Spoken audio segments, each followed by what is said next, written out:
Alright, what's up, you guys? Welcome to another SHARKNEWZ episode and another fun new, I guess you can say, playlist that I'll have on the channel at some point. But in this particular video, let's go over a brand new segment that I'm going to have on the channel, which is basically called the class of GIJOE Classified, insert whatever year that I will be discussing.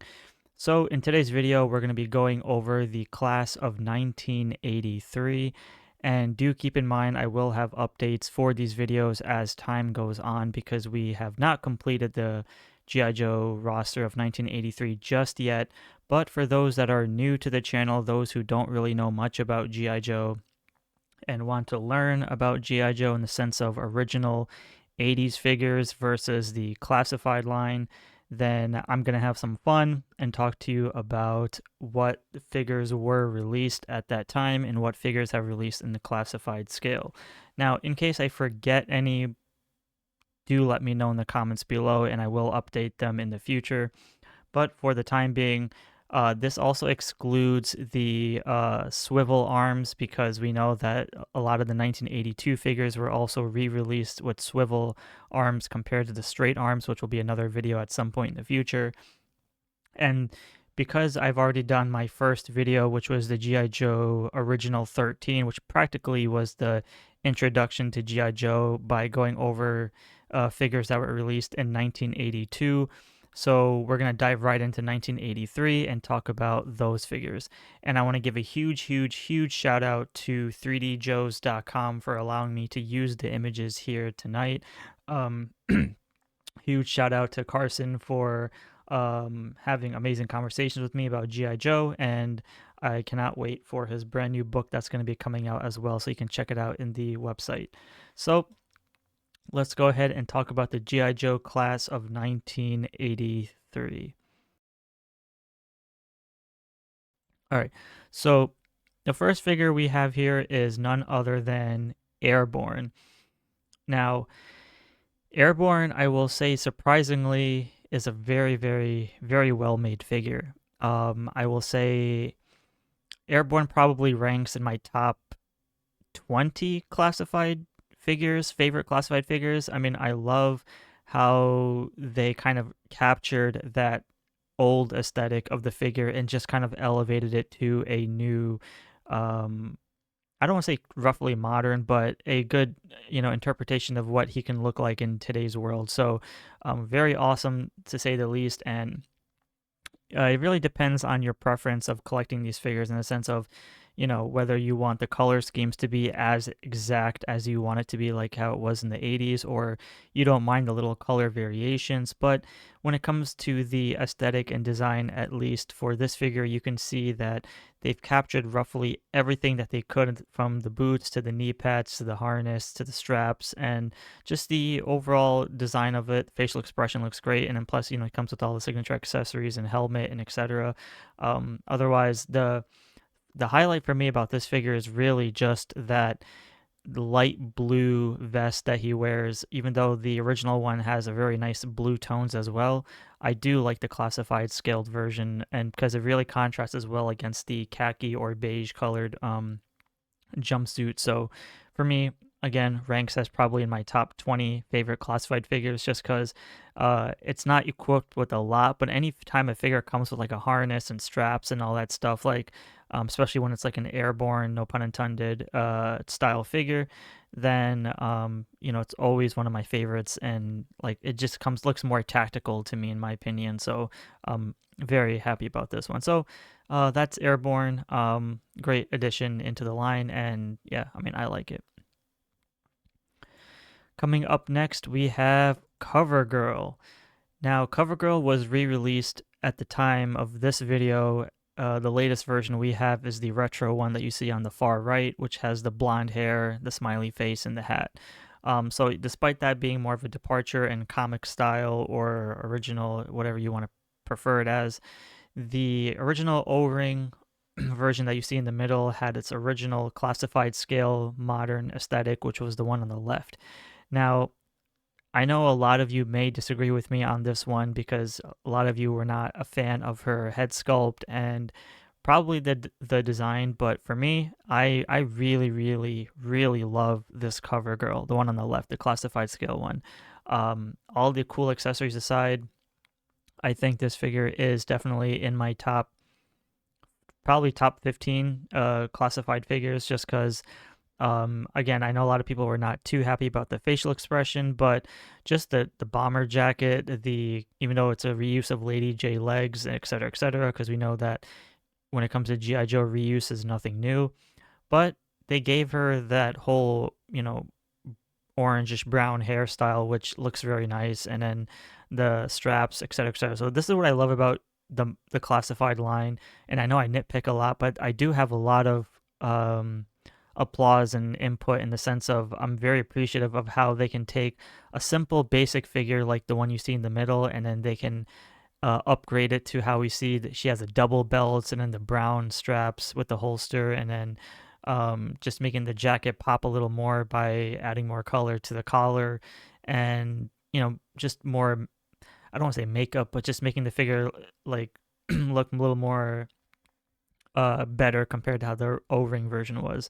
And then you can see here that even though I mean, she still has the olive green shin guards on top of the boots, which is a very nice attention to detail. So, again, so yeah, I think this one's great. And plus, they gave her gloves, fingerless gloves. So, I always like when figures have like these things. Maybe an alternate hands is not. You could or could, but I guess you can mix and match with the retro one. But personally, this one is not bad. I mean, I really like it. So that's CoverGirl. Next, we have Destro. Now, Destro was a very interesting scenario because when Destro first came out in the classified line, and when I was making my videos on the old Artist Shark channel, rest in peace, I remember how excited I was to see this Destro. First and foremost, I was like, holy shit, when they first revealed Destro, I was like, this is such a fantastic modern approach of this figure. He looked incredible. The dome looked great. You can see like more updated padded on the torso piece, and then the gauntlets, and then just the overall like holster, et cetera, and then just the black pants and boots, all that. Like it was a phenomenal approach to classifying light, and that's what I loved about it. It was they did a really great job elevating the old O-ring one to this, and plus with the open collar piece and then the golden chain, etc. So that was great. And then they ended up re-releasing Destro as a retro figure, which to me didn't make much sense because it's literally like 98% the same as the classified scale. I believe that they wanted to kind of emphasize more of the cartoon on the retro one because they gave him more of the eyebrows, because in the cartoon Destro had eyebrows, and I can't remember or can't see from the top of my head, or at least from the image of this O-ring, if he had eyebrows, but I'm pretty sure he doesn't. So they kind of also changed a few color schemes with the holster by coloring it black instead of red, and then I think they kind of made it a little bit more shinier. I don't remember, and they also changed a couple of accessory colors too. So, yeah, I mean, otherwise both options work, but it's not much of a difference for you to be like, oh, one is better than the other. I think they're both great in their own way. But again, this is for those who understood the concept of where classified was in the beginning compared to where they are now, in the sense of it was once a story, but now they just shift focused on more just creating figures for the hell of it. So the story, I think, is pretty much gone, but the one on the left, the first original Destro, had a story to it, which is why he looked very modern and updated. But again, either options work, so you're really not losing anything if you decide to go with one way or the other. So that's fine. So that is Destro again, and we know that there's also the Pimp Daddy Destro, and we're still waiting for the Iron Grenadier Destro, but I'm sure at some point we'll see that. Up next at number 4, we have Doc. Now, Doc was one of those figures where before he was even released, I was wondering how are they going to make this figure, in the sense of what body tooling can they reuse out of it. So when they gave us the classified one, a lot of people actually liked it. For some reason, I wasn't too much a fan of it. I don't know, there was something about it that just, I don't know, I can't really pinpoint as to what it is I don't like about the figure, but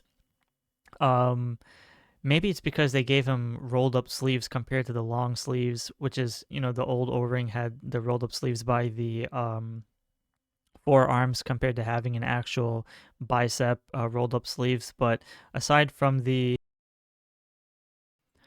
brown vest, et cetera, and the holsters on the side, which is, you can see that in the O-ring one he had it, the classified one they just colored it different, so that's great. That's a great attention to detail.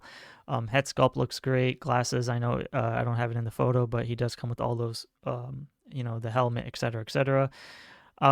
So yeah, I think I think it's really just the arms that bother me about this figure. A lot of you might not care about it because you're a big fan of Doc, but I think it's really just the arms that really bother me. Otherwise, it could have been an easily 10 out of a 10 figure, but I'm giving it like a 9.5 out of 10. But either way, a great welcoming addition into the line. And yeah, I mean, not too much to say other than you can see that they kind of changed the coloring of the belt just a little bit, but not too much of a drastic difference to make it, not appealing. So I like it. So yeah, like 9.5 out of 10 for me. Up next, we have Gung Ho. Now, this is somewhat of a controversial figure, and not just to use that word loosely, because we know that there's diehard G.I. Joe fans out there and those who want a specific style of Gung Ho in the sense of, Marines, et cetera, et cetera. So the thing is, the classified one on the left, the first original Gung Ho that we got, I remember so many people shitted on it. Now, it's a good figure, it's a decent figure, I like the color schemes, et cetera, but was that the Gung Ho that people wanted? Now remember, classified one started as a story for the figures to kind of go on their certain missions, but they changed course to give us just figures. So you can see he has the Joe Pro, a modern update, and even though he wasn't in the Operation Blackout video game, he has that aesthetic and design, so probably he could have been in the game if maybe it was a concept or proof render or whatever, but otherwise, people were hoping and waiting for a classic traditional Gung Ho. And I know Valaverse also created an accessory pack of Gung Ho where you can utilize a teal vest and a teal hat to add to your classified line, but the shin guards, the heavy armor, et cetera, kind of made people be like, what is this? Like, what are we, like, where is this line going? Especially with the different shift in knee pad coloring too. Of course, the original O-ring had it's amazing. It's one of the best figures that we have. As simple as it is, it's freaking fantastic. And then the G.I. Joe team said, you know what, you want your retro Gung Ho, then you're going to get it. So we got the retro Gung Ho, and as much as I like this figure, they kind of just, how do I explain it?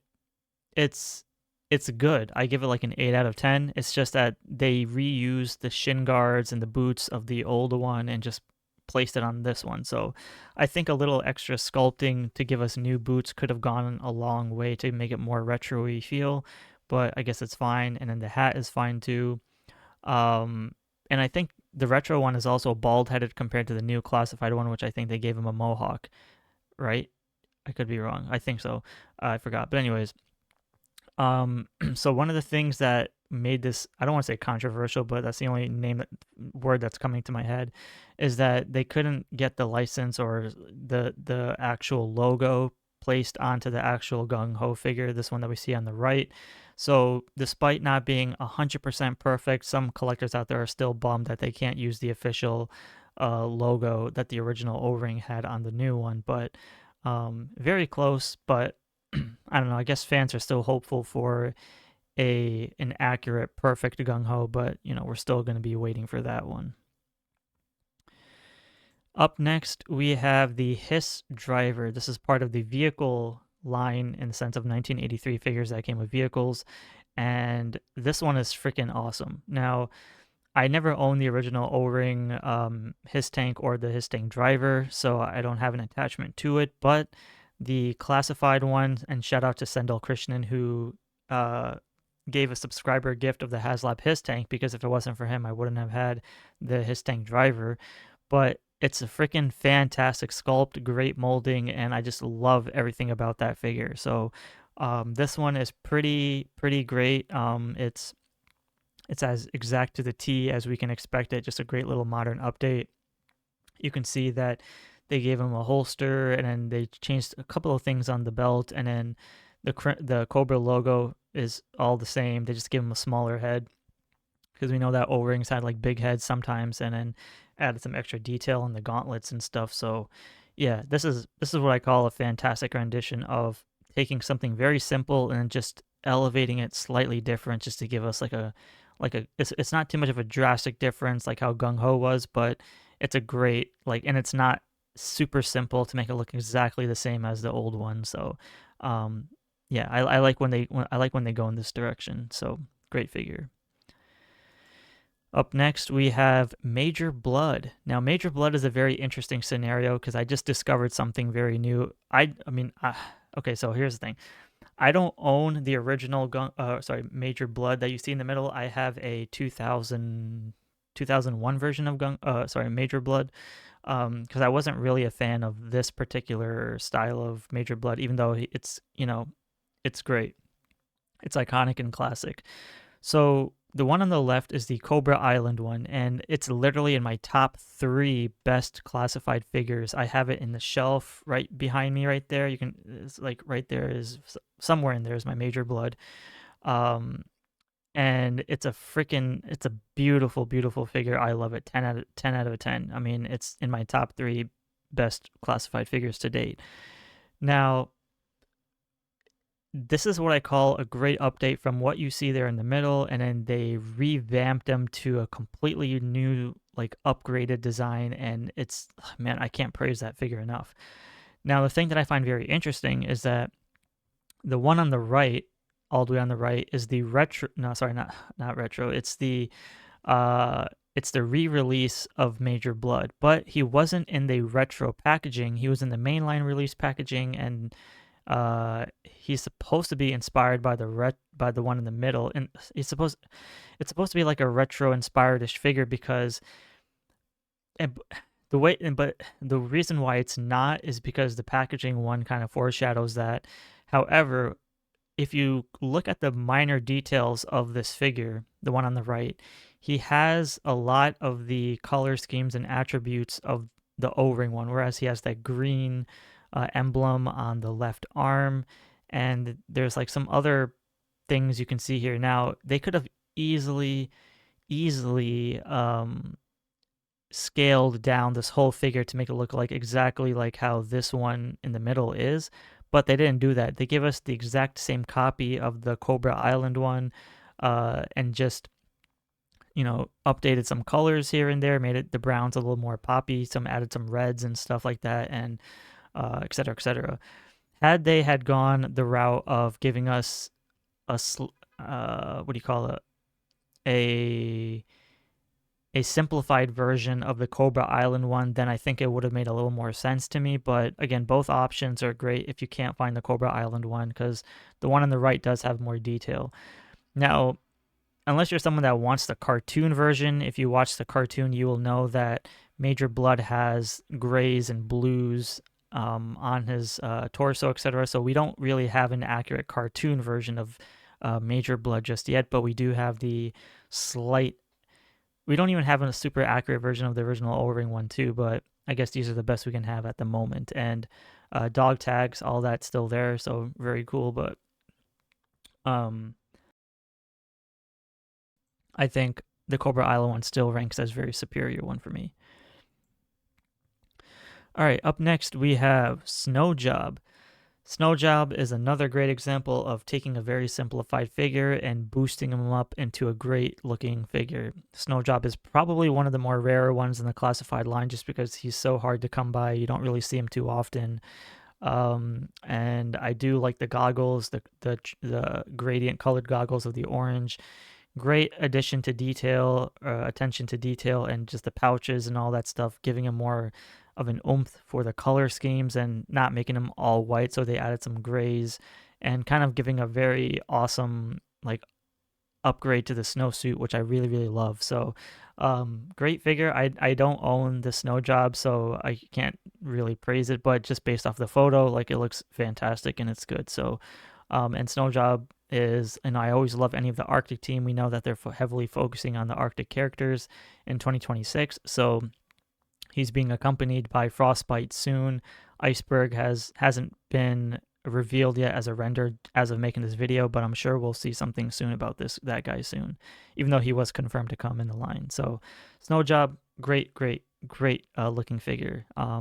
Yeah, they did a great job with this one. Up next, we have Torpedo. Now, Torpedo is a very interesting concept because if you remember from my packaging video that I made discussing the modern versions versus retro versus O-ring or even packaging wise, you can see that Torpedo here actually has 99.9% the same design as the original O-ring. This would have been very easy for them to say this is a retro style torpedo, but they gave him a mainline release, which means he was more of the modern style torpedo.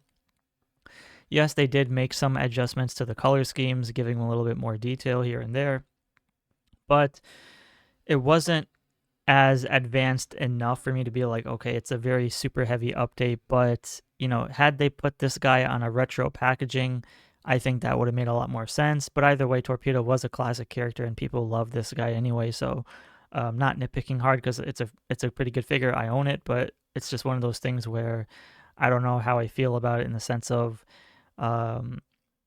it's great. Like I said, if it was a retro figure, but because it's part of the mainline release, like I think they could have updated it just a little bit more. But again, I don't think we will see this guy come back anytime soon with any type of changes unless they decide to give us a different belt or I don't know, change the reds into some grays. But yeah, like I think it's probably like one of those good ideas that's like a one-off type figure. So well, yeah, I mean, otherwise it's a pretty good figure.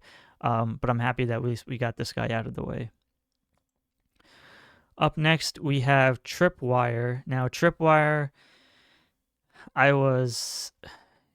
not the biggest Tripwire fan to begin with. However, I do like the character design and I do like his aesthetic and the color schemes and all that. However, the classified version really kind of bugged me because as much as I love that Tripwire from classified, those grays that they used on him, even though it looks accurate in the photo, it's very uninspiring and unappealing to me. It looks very clayish and looks very too muted and dull for my liking.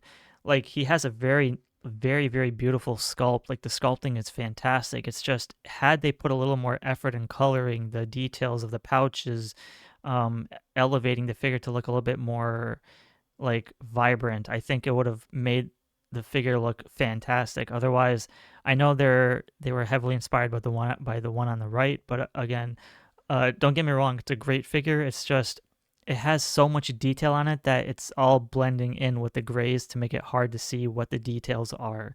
And I think had they colored it, add a little more shading and stuff, it would have made the figure a lot better, but they didn't really do that. So it's unfortunate, but otherwise, great figure. Happy to have Tripwire, but I think they still could have done something better. But it looks pretty, it's a great little upgrade here in terms of O-ring to new, but and plus you have the option to strip him down to make him like a different version. They have different armor pieces as well, which is really great. So a lot of versatility for this type of figure. It's just maybe we might see a simplified version, but I don't think we will because this one's pretty good for what it is. Up next, we have Wild Bill. Now, Wild Bill is a very interesting scenario because this one, Wild Bill, came with the Haslab Dragonfly. So if you did not fund the Dragonfly, then you probably don't have this figure unless you bought it in the aftermarket. But Wild Bill is a very awesome looking figure. I love it. It's probably in my top 20 classified figures. It's a very nice upgraded version to what we see in the right, but it pays very well respects to the original. So nothing too drastic of a change in design. So here's the thing. You can also consider this Wild Bill as retro-y as it gets because there's nothing too advanced from the old to the new, right? Like it's completely like a blown up version with slight little details here and there, but nothing too crazy. And plus, one of my biggest nitpicks on this Wild Bill for classified is For Haslab, they should have really colored his pistols. They didn't do that. It's like this nasty gray color. It looks very cheap for the money that people paid for. I really think that they should have gone the extra mile in giving us some details on the pistols, but that's just a little nitpick I have. Otherwise, the figure is great. I love it. Mustache, more brownish, and like the bluish purple hat looks great. Design-wise, all that looks fantastic. So yeah, I love it. Now, you can also say that we will most likely get a cartoon version of Wild Bill, because if you watch the cartoon, Wild Bill had an blue jumpsuit with an orange vest. Or is it the other way around? I forgot. But either way, he has the bluish orange color tones, and we know that Super 7 had released an O-ring version of the cartoon version of Wild Bill, so I'm pretty sure we will 100% see this character come back again. I mean, we have the mold, and so they should definitely utilize it again in classified lines. So expect to see this guy come back in the future. Otherwise, this one is. So here's the thing: it's super duper retro-y, like it's 100% retro Wild Bill, but it's a mainline release Wild Bill. So I know, very confusing, but it's a little it's a little bit sloppy in the definition terms. But unless you don't care about any of that, then that's fine. But still, they could have, if they had a precise planning, it would have just made it a lot better. Last but not least, we have Duke. Oh, freaking yeah. So we know that the classified line started off with that Duke with the Fortnite style, with the armor, etc., etc. Super duper heavy, updated, modern approach to the G.I. Joe Duke that we see in the middle. So a lot of fans or collectors were like, it's a great figure, or it's a good figure, but it's not the Duke I grew up with. So you can kind of put that in your own area of collecting or own style. However, the Duke that we see here on the right is the re-release in the retro card back Duke, which pays homage to the one in the middle. So we needed a regular Duke, and we finally got it. So obviously it's more definitive, it's more accurate, and how can you not want it? I mean, it's the one on the left, I think, is one of the more rare ones, because that's when they really stopped the aesthetic and designs of that heavy updates. But the one on the right is, if you really want to play that classic respect to the old original Duke, then of course the retro card back is the way to go. So nothing too new to say here, other than left is a style choice, but the one on the right, and that's what I mean, the one in the middle, right, is what we had growing up, but then the one on the left was like, here's a completely new, innovative idea of what we want to see Duke in the future. But then fans bashed it too much, and then we got the one on the right. So who knows where classified would have went if we had the style of the lefts moving forward and have its own subline or something, like its own little category. But they mixed and matched everything, which became very sloppy in my opinion. But some figures are better than others. Otherwise, this is a great one to have in the collection. So now in the class of 1983, who is left? Now we know that there's the original 1982s were re-released as swivel arms compared to the straight arms from 1982, so I did not include those on here. But there's only 4 figures left. If I missed or forgot any, please do correct me in the comments below, so I do apologize. But from what I can gather, who we have left here is we have Ace. I don't know what they're going to do with Ace, because it's a style choice of pilot, I guess. I don't know. Grand Slam, we know, is the last 2 remaining, one of the last 2 remaining OG 13s to be released. And Grand Slam original color scheme was the red padded armor that also looks very reminiscent or similar to Flash. But a lot of people wanted the Grand Slam in the silver outfit with the howl, so maybe we will see with the jump, so we'll probably see that come at some point. So either option might, so we'll probably see both versions of Grand Slam coming at some point. There is another version of Grunt. We know that we already have a Grunt, but Grunt from 1983 is the tan version, so I'm sure we might see that coming at some point. And then there's the Viper pilot. We already have a lot of Cobra troopers, but a Viper pilot in the blue aesthetic probably is the one of the last army builders, for the classified team to make. It's very reminiscent to like troopers and stuff, but different name. Otherwise, these are the final 4 figures from 1983. Again, if I forgot any, please let me know. But with only 4 figures left to complete 1983, let's see how long it will take the G.I. Joe team to do this, because we know that they're mixing and matching various years. Hopefully we will have something about this in the future. So with that being said, I want to thank you guys all for watching. Be sure to give a like and subscribe. Thank you for supporting the channel, and I will see you all in the next episode.